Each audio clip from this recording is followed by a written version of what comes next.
Operation सिंदूर में भारतीय सेना ने पाकिस्तान की कमर तोड़कर रख दी थी और जिन झूठे दावों पर पाकिस्तान उछल रहा था, भारतीय वायुसेना के एयर चीफ मार्शल ने एक बार फिर से पाकिस्तान को आईना दिखा दिया है। भारतीय सेना ने पाकिस्तान में 9 आतंकी ठिकानों पर तो तबाह किया ही है, साथ ही पाकिस्तान के 5 लड़ाकू विमान और एयरक्राफ्ट को भी राख कर दिया। आपको रिपोर्ट में दिखाते हैं।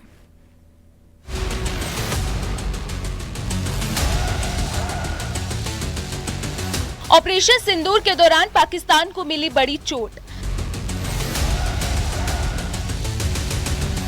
पाकिस्तान के 5 फाइटर जेट, 1 एयरक्राफ्ट हुआ तबाह। पाकिस्तान के पाले हुए आतंकियों ने जो जुर्रत पहलगाम में की, ऑपरेशन सिंदूर के तहत भारतीय सेना ने पाकिस्तान को नेस्तनाबूद कर दिया।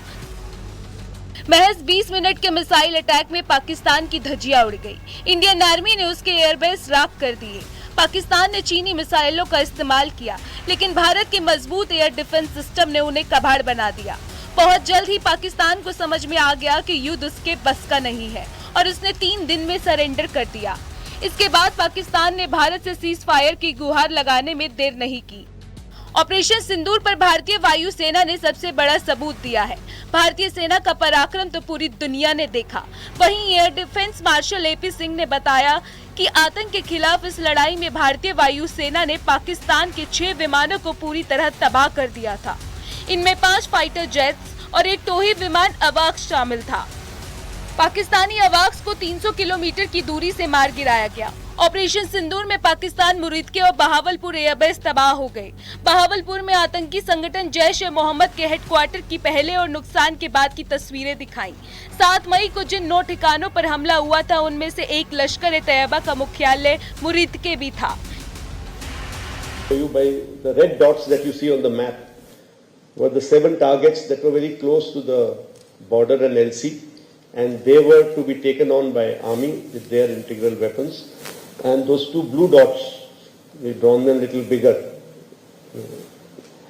They were the 2 main headquarter buildings, that is Bahawalpur and Muridke, headquarter complexes, not buildings, that were to be taken on by Indian Air Force. Weapons were used in these areas. Their INT agencies were involved, and in the planning we were all, the 3 services together along with other agencies. Air chief marshal A सिंह ने हवाई हमलों का श्रेय S-400 defence system को दिया, जिसने पाकिस्तान की हर चाल की हवा निकाल कर रख दी। Apart from these, the SAGW systems, mostly from, I'm talking about fighter aircraft are from S-400.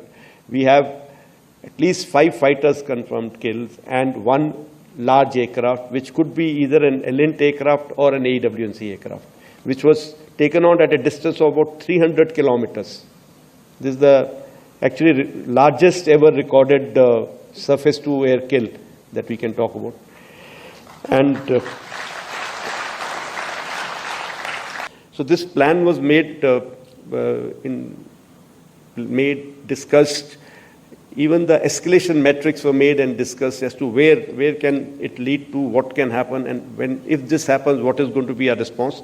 So it was a nicely planned out effort. Bharat की तरफ से पाकिस्तान को स्पष्ट संदेश दे दिया गया है कि आतंकी घटनाएं युद्ध के समान ही मानी जाएंगी। भारत ने पाकिस्तान पर ऐसा प्रहार किया कि अब वो दोबारा ऐसी हरकत करने से पहले 100 बार सोचेगा, और जो जख्म उसे ऑपरेशन सिंदूर के दौरान मिले हैं, वो उसे हमेशा याद रखेगा। Bureau report, news 18।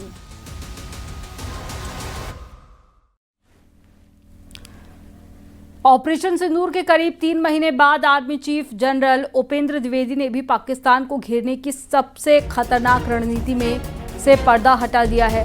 General Dwivedi ने IIT मद्रास के कार्यक्रम अग्निशोध में कहा कि भारतीय सेनाओं ने पहली बार शतरंज की तरह से पाकिस्तान को ऐसा घेरा कि वो हमारी किसी चाल को समझ ही नहीं पाया। This is the time that our ground forces were actually playing chess. How many were going forward? How many were staying back? How many were moving somewhere else? So this kind of a chess move was there.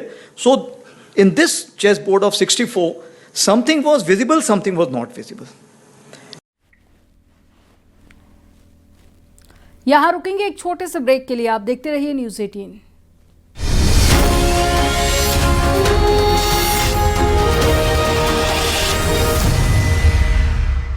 अगर दर्द से परेशान आप देख रहे हैं news 18 Uttar Pradesh Uttarakhand.